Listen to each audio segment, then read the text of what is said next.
2018 թվականի սկզբից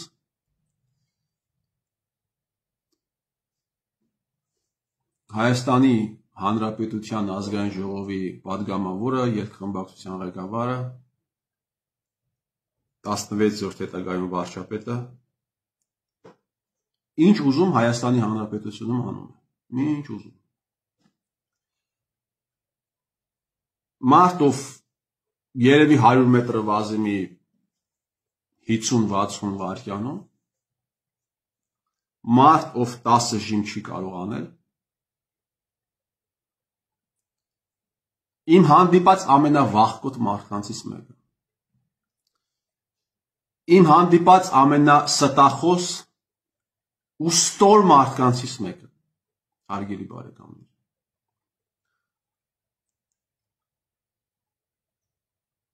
Ինչ ուզեց արեց Հայաստանի Հանրապետությունը, ինչ ուզեց արեց։ Դրանից առաջ լուծարեց քաղաքացիական պայմանագիր կուսակցությունը փաստացի եւ սկսեց իր հաղթարշավը։ Բազմաթիվ հանցագործություններ արեց։ Մի ողջ սերունդ վարի տվեց։ Տասնյակ հազարավոր ընտանիքների թողեց անտուն։ Մի ողջ ազգ դարձրեց ծաղրի առարկա, ամբողջ աշխարհը ծաղրում է հայ ազգը, արհամարում է հայ ազգը, ու որևէ մի ինստիտուտ սրա ձեռքից, ինստիտուտի ներկայացուցիչ, սրա ձեռքից չկարողացավ բռնել, երբ նա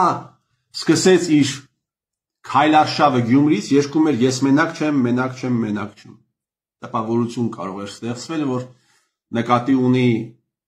այն բողոքական մարդկանց հազարավոր, տասնյակ հազարավոր, ովքեր դեմ են ռեժիմին, ովքեր դեմ են հանցավոր ռեժիմին,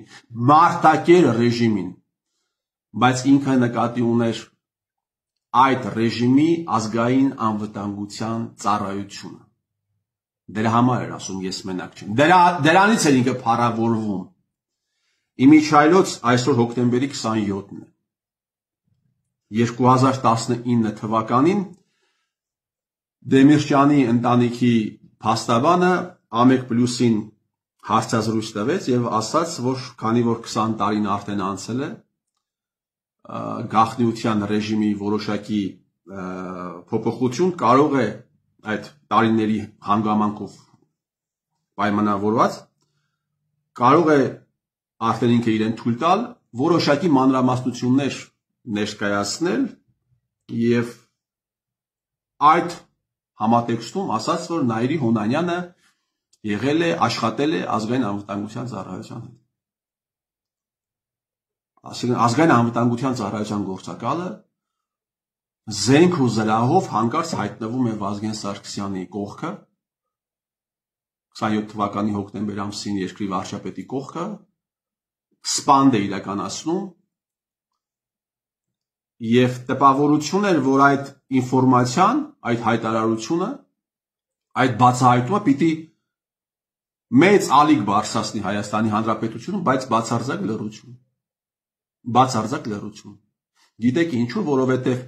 քաղաքական գործիչների մեծամասնությունը, այսինքն կոնտենտ ստեղծող քաղաքական գործիչների մեծամասնությունը, լրագրողների մեծամասնությունը, խմբագիրների մեծամասնությունը, բլոգերները եւ այլն գտնվում են ազգային անվտանգության ծառայության վերահսկողության տակ եւ դրա համար այդ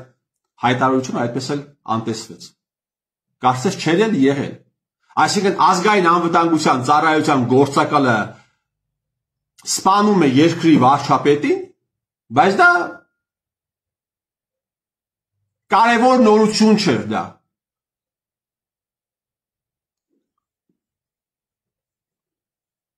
Հետագայում նաև ես պիտի ասեմ, որ այդ 99 թվականի հոկտեմբերի 27-ից հետո գործով վկանները, գործով մեղադրվածները սկսեցին զարմանալի հերթականությամբ, պատահաբար, զուգադիպությամբ մեռնել։ Բայց ով ուզում է կայանալ, անպայման պետք է շարքի հոկտեմբերի 27-ը, ըստ ճաշակի։ Մեկը սրան կմեղադրի, մեկը նրան կմեղադրի։ Հայաստանի Հանրապետությունը վեր է ածվել երևի թե աշխարհի ամենամեծ բոզանոցին, այսինքն ժողովրդին ղեկավարում են, պետությունը կառավարում են մարդիկ, ովքեր նենգ են, ստախոս են, չունեն մորալ որևէ օրենք։ Որևէ օրենք չունեն այս մարդիկ, հարգելի բարեկամներ։ Մարդը դուրս է գալիս, ասում է ազգային անվտանգության ծառայության գործակալը սպանել է վարչապետին, եւ դա այդ հայտարարությունը այդպես էլ անցնում է։ Կարծես չի եղել։ Հիմա Փաշինյան Նիկոլը ինչ ուզեց արեց, ասում էր ես մենակ չեմ, ինչու էր այդպես ասում, որովհետև իր հետևում կանգնած եղել ազգային անվտանգության ծառայությունը։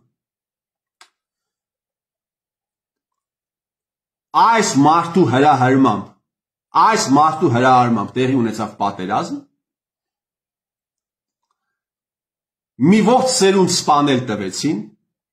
հետագայում 91 թվականի փաստաթղթերով Արցախը ճանաչվեց Ադրբեջանի կազմում, այսինքն Փաշինյան Նիկոլը օֆիցիալ հայտարարեց, որ ինքը սպանել է տվել այդ մարդկանց, եւ այդ մարդիկ, այդ պատերազմները եղել են օկուպանտ խուժաններ։ Տասնյակ հազարավոր ընտանիքներ մնացին անտուն, ամբողջ աշխարհը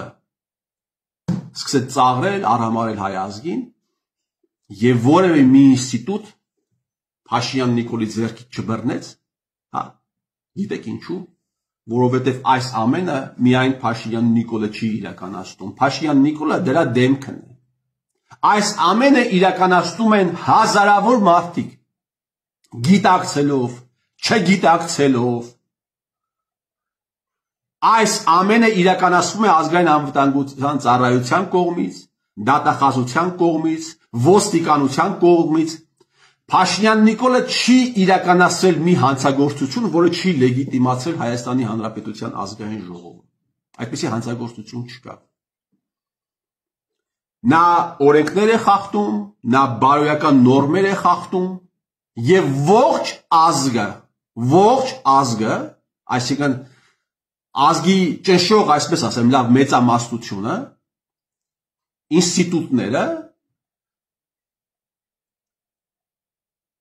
իրենց գործունեությամբ կամ իրենց անգործունեությամբ, իրենց համակրանքով կամ իբրև թե իրենց քննադատությամբ օգնում են այդ process-ին։ Տեսնում եք, Փաշինյան Նիկոլը գաղտնալսում է մարդկանց եւ ըստ նպատակահարմարության այդ գաղտնալսված նյութերը, տեսանկարահանած նյութերը տեղադրել է տալիս համացանցում։ 2021 թվականին ազգային անվտանգության ծառայության նախկին տնօրեն Արթուր Վանեցյանը խոստովանեց, որ այո, Հայաստանի Հանրապետությունում կա նման վատ պրեցեդենտ։ Էլի տպավորություններ, որ պիտի, այսինքն ինչ է ասում է մեզանից պահանջում էր, որպեսզի մենք գաղտնալսենք, տեսանկարահանենք տարբեր մարդկանց եւ տանենք իրեն տանք։ Եվ սա պիտի գոնե լսումների պատճառ դառնար պարլամենտում։ Գոնե լսումների պատճառ պիտի դառնար։ Պարլամենտի մեծամասնությունը ազգային անվտանգության ծառայության շներն են, ոնց պիտի դառնար, հարգելի բարեկամներ։ Հələ Հայաստան դաշինքի падգամավորներին ասեք, այդ որ նոր падգամավոր դարձան, այդ պատիվ ունեն падգամավորներին ասեք, դուք ինչ որ քննարկումներ ունեցել եք այս հարցում, դուք ազգային անվտանգության ծառայության նախկին տնօրեններին, այդ ժամանակվա տնօրեններին կանչել եք պարլամենտ, որպեսզի դեմ տակ պատին, թե ինչ սարիկայություն եք անում դուք։ Կանչել եք, չեք կանչել, չէ՞։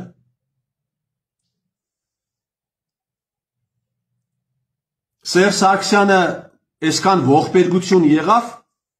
ձեռը չտարավ կոմպրոմատին։ Փաշինյան Նիկոլը Սերժիկ էր ասել, ինչ որ այդ տղա էր ասել, ինչ որ հանցագործության մեջ էր մեղադրել, դուրս եկավ, ասաց կոմպրոմատ եմ դնելու անցնող դարձողը թքիկո վրա։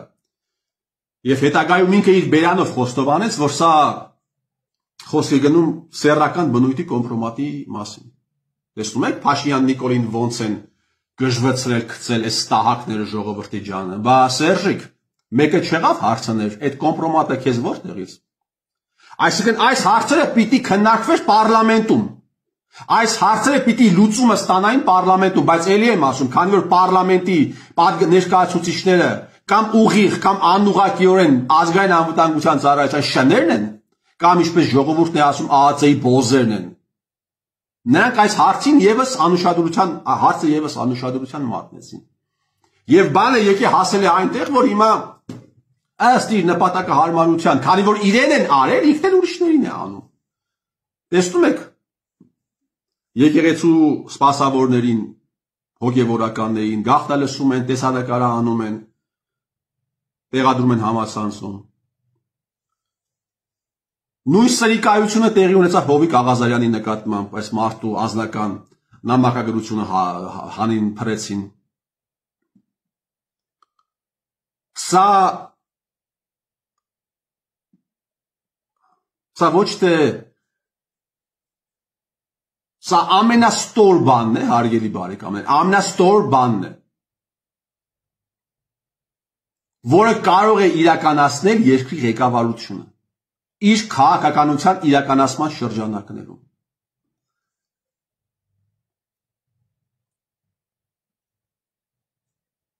Մի մասը ասում է ես դեմ եմ, Արշակ Սրբազանը ենթադրենք, եթե կարելի է դրան Սրբազան ասել, հա, մեկը ասում է ես կողմ եմ, մեկը ասում է ես դեմ եմ Տեր Արամին, մեկը ասում է ես կողմ եմ Տեր Արամին, լսեք, անկախ նրանից մարդը կարգալույս եղած է, թե կարգալույս եղած չի, դու կարող ես լինել ամենավերջին ստահակը, ամենավերջին ստորը, ամենավերջին հանցագործը, բայց ունենալ բլատ հոգևորական բարձր դասի ներկայացուցիչների հետ եւ մինչեւ քո կյանքի վերջը կարգալույս չլինել։ Բայց այդ մարդու մատուցած պատարակը ընդունելի է, հարգելի բարեկամներ, հա։ Եթե մարդը ստահակ է, եթե մարդը քրիստոնյա չէ, եթե մարդը հանցագործ է, եթե մարդը ամեն օր իր կենցաղով մերժում է Քրիստոսի խոսքը։ Ալեքսանդր Մենյա գրում է, որ լինել քրիստոնյա նշանակում է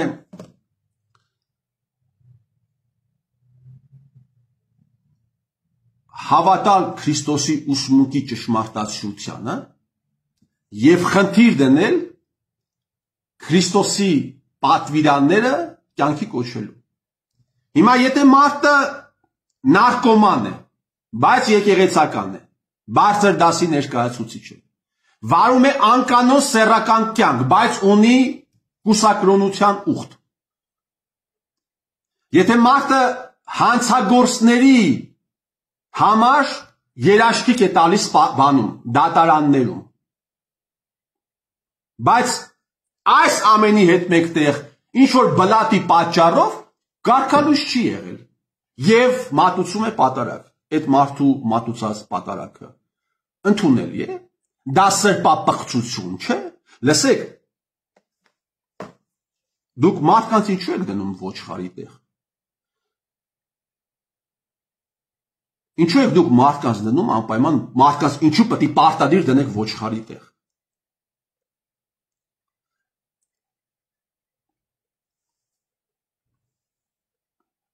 Գաղտնալսումը, տեսանկարահանումը ապօրինի է, այո, բայց դա իրականացված արդեն փաստ է։ Եվ եկեղեցին չի կարող այդ փաստը իգնորի ենթարկել, հասկանում եք, չի կարող։ Հենց այնպես վերցնել եւ իրեն պայել այնպես, որ դա չի եղել։ Երբ պրավոսլավ եկեղեցու ամիսներ առաջ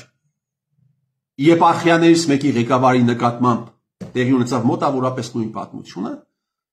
տեղի էր ունեցել տեսանկարահանում, գաղտնի, հետագայում այդ ամենը տեղադրվեց համացանցում, նրան հեռացրեցին եկեղեցուց։ Տեսանկարահանումը ապօրինի էր եւ նաեւ հրապարակումը ապօրինի էր, բայց եկեղեցին չկարողացավ դա հանդուրժել եւ հեռացրեց եկեղեցուց։ Դուք չեք կարող այդ այլանդակությունը չտեսնելու տալ։ Եթե չտեսնելու, չլսելու եւ դա չունեցավ հետևանք, ավելի վատ եկեղեցու բարձր դասի համար։ Հիմա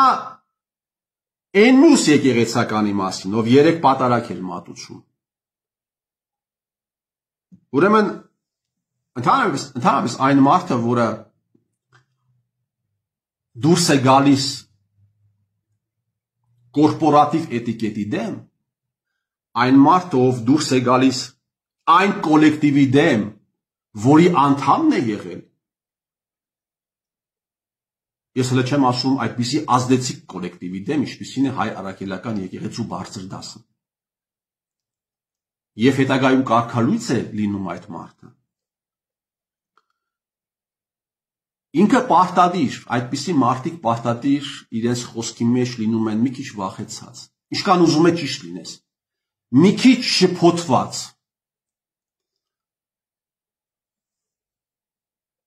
բայց այդ հոգևորականը ոչ վախեցած էր, ոչ շփոթված էր։ Գիտեք ինչու։ Որովհետև ինքը չի դուրս եկել անարդարության դեմ պայքարի, որովհետև իրեն դրդել են, որպեսզի ինքը դուրս գա այդ պայքարին, եւ իր հետևում կանգնած է Հայաստանի Հանրապետության հանցագործ կառավարությունը։ Եթե այդ մարդը արդարության համար աներ այս ամենը, անարդարության դեմ աներ այս ամենը, ինքը Հայաստանի Հանրապետության վարչապետին չէր կոչի մեծարգո վարչապետ եկեղեցուց։ Ինքը չէր ասի, որ Հայաստանի Հանրապետության վարչապետը ճիշտ է ասում, ճիշտ է անում։ Ինքը չէր կարող, այդպիսի մարդը չի կարող մի անարդարության դեմ խոսել, մեկ այլ անարդարությունը պաշտպանել։ Հետևաբար սա հերթական սրբապղծությունն է։ Սա հերթական ստորությունն է։ Եթե դուք քրիստոնյա եք, դուք չեք կարող լինել անազնիվ։ Դուք չեք կարող լինել անբարոյական։ Այսինքն դուք կարող եք, բայց դուք այլևս քրիստոնյա չեք։ Եվ ձեր խոսքը անկախ նրանից դուք կարգալույց եղած եք, կարգալույց եղած չեք, ձեր խոսքը չի կարող ընդունվել։ Դա տեխնիկական արդեն հարցեր են, հասկանում եք։ Դրանք տեխնիկական արդեն հարցեր են։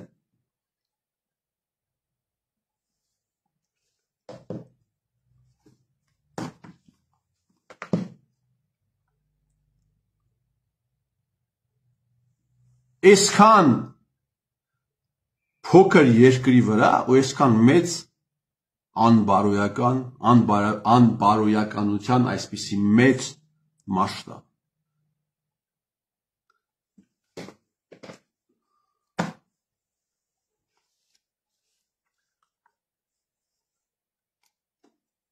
Կոտայքի թեմի առաջնորդ կա։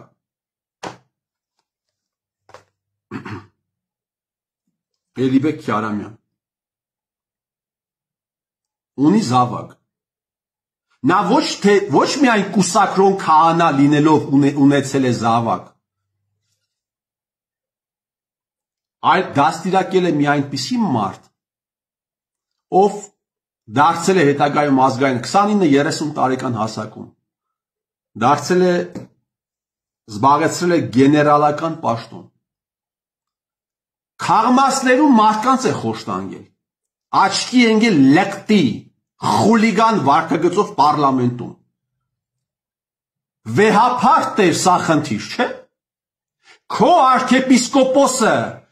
արքեպիսկոպոսի բիջը ազգային անվտանգության ծառայության տնօրեն լինելով հանդերձ իրականացրել է բազմաթիվ հանցագործություններ։ Սա խնդիր չէ եկեղեցու համար։ Բա ո՞րն է խնդիր եկեղեցու համար։ Փաշինյան Նիկոլ, դու ցանկանում ես եկեղեցին,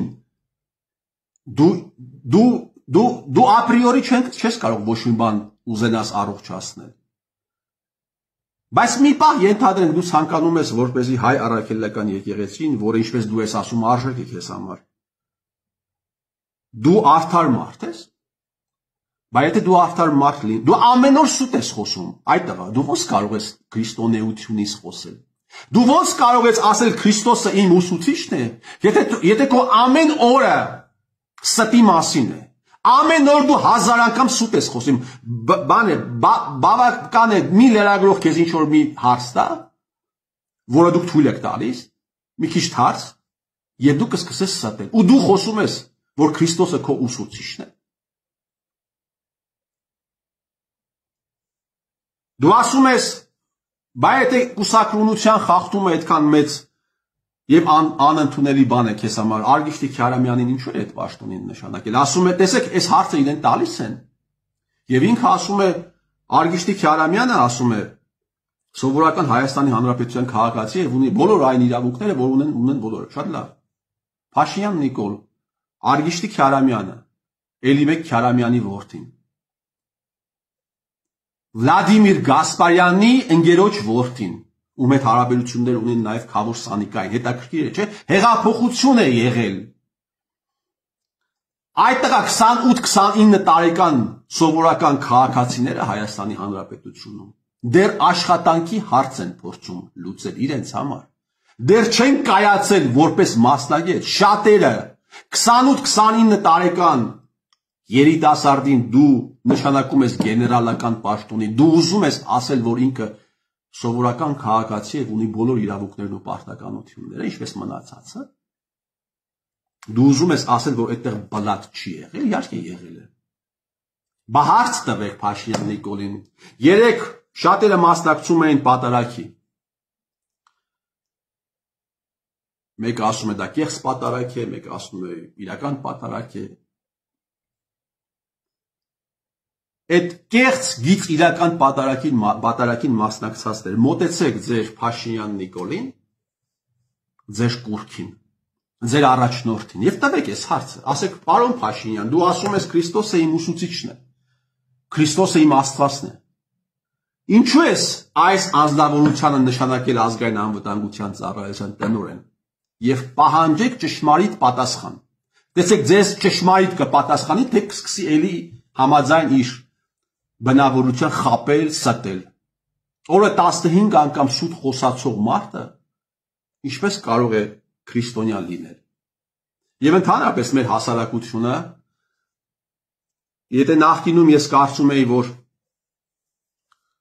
գոնե ձևական քրիստոնյաներ են, ես հիմա վստահ եմ, որ դա նույնիսկ ձևական քրիստոնյա չեն հայերը։ Նույնիսկ ձևական քրիստոնյա չեն հայերը։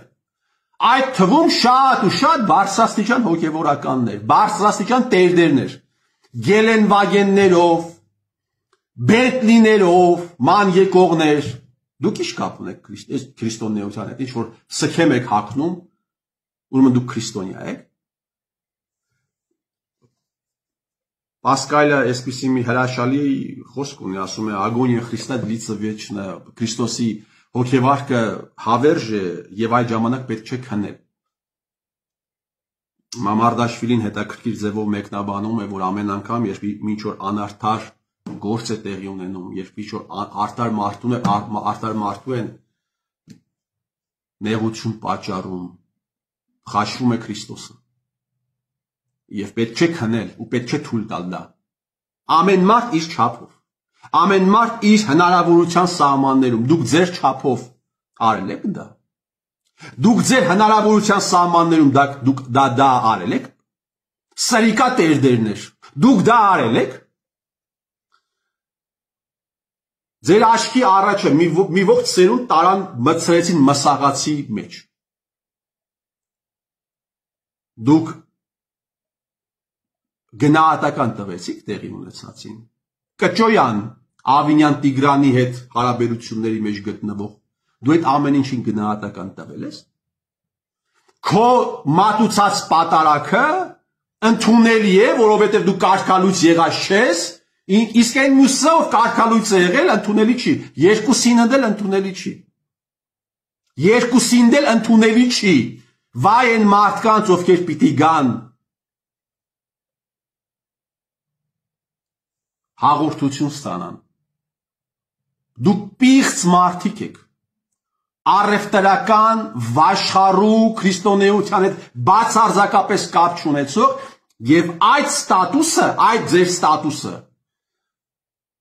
զավթած դուք ուղղակի զավթել եք, ուզուրպացրել եք այդ աթոռները եւ դրա համար է նաեւ այս ողբերգությունները որ տեղի ունենում նաեւ ձեր պղծության պատճառով է բազմաթիվ քրեական գործերով անցած մարդիկ ու Փաշինյան Նիկոլը ձեր աշխարհիկ կերպարն է Փաշինյան Նիկոլը ձեր աշխարհիկ արտացոլումն է դուք Փաշինյան Նիկոլի հոգևոր արտացոլումն եք դուք իրար հայելի եք հասկանում եք դուք իրար հայելի եք ես որ ձեր խոսքը լսում եմ այդտեղ հոգևորական акցենտ հոգևորականության հետ կապ ունեցող որևէ բան չկա ձեր դեմքից երևում է որ դուք աշխարհիկ կյանքով ապրող մարդիկ եք ու վատ մարդիկ եք դուք պղծում եք հայ առաքելական եկեղեցին անկախ են հանգամանքից կարգալուց եղած եք թե կարգալուց եղած չեք անկախ այդ հանգամանքից դուք կապ չունեք Քրիստոսի հետ Փաշինյան Նիկոլ դու կապ չունես բայց դու կարող ես կապ ունենալ ինչպես ամենավերջին սրիկան ինչպես ամենավերջին հանցագործը դու պիտի դադարես շուտ խոսելը դու պիտի ապաշխարես դու պիտի խոսես ճշմարտության մասին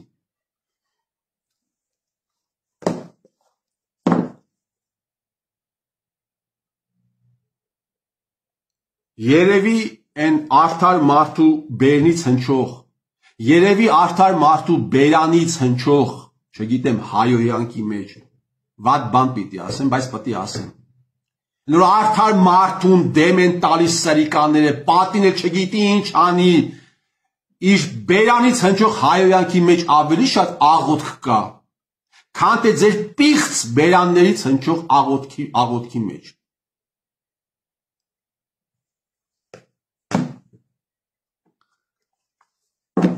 ու